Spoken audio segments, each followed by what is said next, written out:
A passing lifeguard gave this to me, and I think it's another one of our challenges.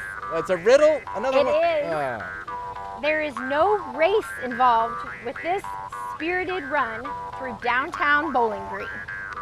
Well, good, because this is as fast as I'm going to go today.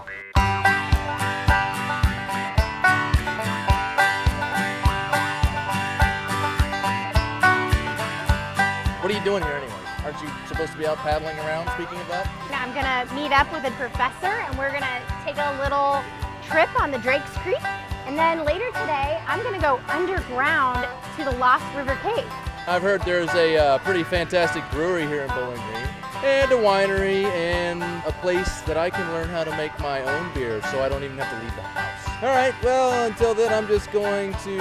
All right, have fun. You know it.